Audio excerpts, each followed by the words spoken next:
de la République qu'il démissionne. C'est de la poudre de perlimpinpin. Nous avons les moyens et la volonté de nous retrouver autour de valeurs et d'objectifs communs. Hémicycle, la chronique politique de ce grand journal. Bonjour Yves Tréhard. Bonjour Steve, bonjour à tous. Ravi de vous retrouver comme tous les vendredis dans ce grand journal sur Radio J. Vous êtes le directeur adjoint de la rédaction du Figaro. Yves, c'est aujourd'hui que s'ouvrent les journées parlementaires du Rassemblement national. L'Assemblée nationale qui est devenue, depuis les législatives, le cœur du réacteur du parti de Marine Le Pen. Le Rassemblement national. Oui. Pas l'Assemblée nationale. L'Assemblée nationale qui est devenue finalement au-delà du parti. Okay.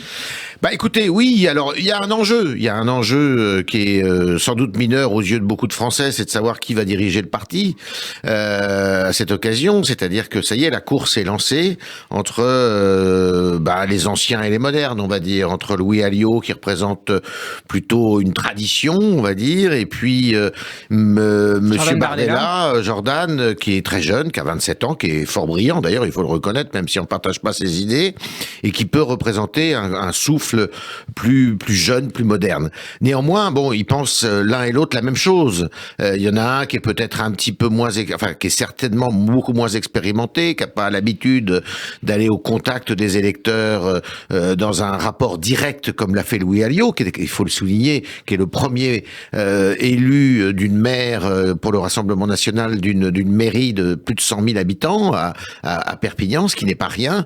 Mais sur le fond, ça change pas grand-chose. C'est la première fois. La victoire de l'un ou de l'autre n'aura pas d'incidence sur la ligne ou la stratégie de Marine Le Pen pour 2027. Aucune. La seule chose, si vous voulez, c'est que c'est la première fois que, ce parti qui est né il y a précisément 50 ans, c'était en 1972, début du mois d'octobre 1972, par Jean-Marie Le Pen. C'est un parti qui avait été fondé alors avec des anciens pétinistes, des anciens collaborateurs, des nostalgiques de l'OAS, des nostalgiques aussi du poujadisme. Eh bien, ce parti essaye de se faire une nouvelle image, précisément. Donc la nouvelle image, elle passe par l'effacement qui ne sera pas effacé du nom de Le Pen, puisque ça ne sera pas un Le Pen qui sera le pilote dans l'avion, même si évidemment Marine n'est jamais loin. Première chose. Et puis deuxièmement, on le voit sur le plan idéologique, on n'est pas dans la même attitude, on n'est pas dans la même. On essaye d'avoir une image de respectabilité, une image de parti de gouvernement, ce qui n'était absolument pas le cas de Jean-Marie Le Pen il y a 50 ans. Donc Marine Le Pen, d'une certaine façon, jusqu'à présent, a réussi ce qu'on a appelé la dédiabolisation de cette formation politique qui s'appelait le Front National et qui est maintenant le Rassemblement National. Et elle est, si on regarde, d'élection en élection, c'était la 3e fois qu'elle se présentait à une présidentielle, eh bien, à chaque fois, elle fait mieux. Et évidemment, on peut avoir de grandes craintes pour la fois prochaine. Est-ce que la nouvelle configuration politique, avec notamment le retrait d'Emmanuel Macron, et puis ce qui est en train de se passer par ailleurs en Europe, peut lui être favorable pour 2027 ? Alors il y a la situation intérieure et la situation internationale. D'ailleurs, les deux sont étroitement liés, évidemment. Évidemment que ça peut lui être favorable. Pourquoi ? Parce qu'on s'aperçoit qu'on est dans une phase, aujourd'hui, dans l'histoire, de transition.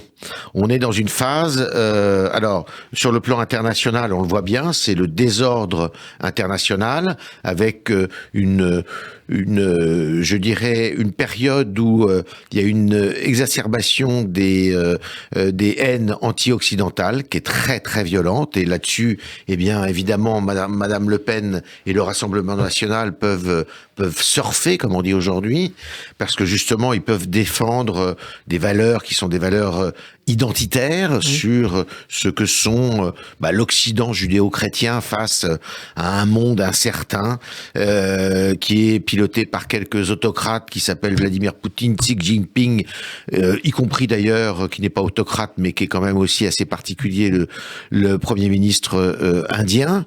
Même si Marine Le Pen a été proche de la Russie. Oui, mais par opportunisme, évidemment, par opportunisme. Mais et la Russie qui est un pays chrétien, faut pas l'oublier non plus.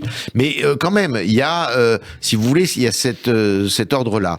Et puis vous avez sur le plan national, eh bien effectivement, le dégagisme l'écologisme et la déconstruction du paysage politique tel qu'il existait continue, on le voit, et à mon avis, il va pas se reconstruire tel qu'il existait, c'est-à-dire que le parti des Républicains et les deux partis de gouvernement qui étaient les Républicains et le Parti socialiste vont avoir beaucoup de mal à se reconstruire, et on le voit. Eh bien, Marine Le Pen, avec le Rassemblement national, veut prendre la place des Républicains.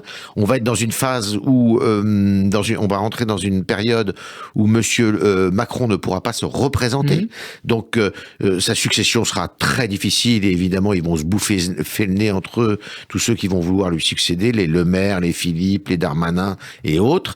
Et donc Madame Le Pen, qui pourrait être candidate à une quatrième candidature, eh bien a toutes des raisons d'espérer, je dirais. Yves Tréhard, l'extrême droite, ou plutôt néo-populiste, semble avoir le vent en poupe. En Suède, les démocrates de Suède sortent comme les grands vainqueurs des législatives dans le pays, avec 73 élus. Ils sont la force d'appoint indispensable au mouvement de droite des modérés, dont le leader Ulf Kristersson va devenir le prochain Premier ministre. Et puis chez nos voisins italiens, Giorgia Meloni, la leader du parti d'extrême droite Fratelli d'Italia, apparaît comme la grande favorite des législatives du 25 septembre prochain. Comment expliquez-vous, Yves, la dynamique électorale de ces mouvements ? Pour les raisons que je viens d'évoquer. C'est-à-dire que ce qui se passe en Italie et en Suède, c'est exactement ce qui pourrait se passer en France. C'est-à-dire que ces partis dont vous avez parlé, le Parti démocrate en Suède, qui n'a rien de démocrate à l'origine, mais qui est un parti néofasciste, et le parti de Madame Meloni en Italie, qui est aussi un parti néofasciste, ce sont des partis qui se sont éloignés de cette idéologie d'extrême droite pour devenir des partis davantage respectables, des partis de gouvernement qui n'ont pour souci que de lutter contre l'insécurité, qui ont pour souci de défendre l'identité européenne et de défendre l'identité de leur pays, et qui sont beaucoup moins dans l'extrémisme et les outrances qui existaient par le passé. Et c'est pour ça qu'ils obtiennent ces résultats électoraux-là. C'est qu'ils font beaucoup moins peur. Et ben c'est pareil pour Madame Le Pen. Madame Le Pen, elle est dans cette mouvance-là. Ce sont des partis qu'on peut considérer comme assez populistes d'ailleurs, parce que ils flattent quand même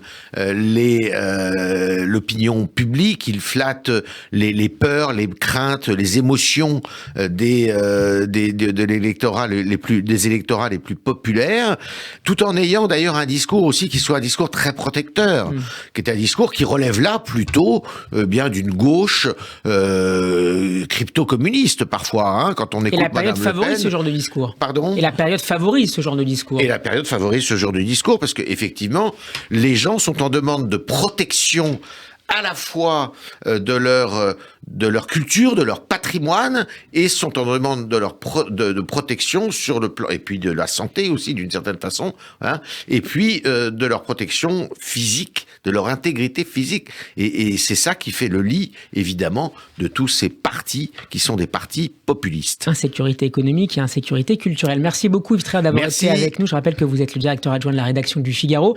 Hémicycle à réécouter en podcast sur radioj.fr et sur notre page YouTube. Lundi, c'est Alexis Lacroix qui sera avec nous. À vendredi prochain. Shabbat Shalom.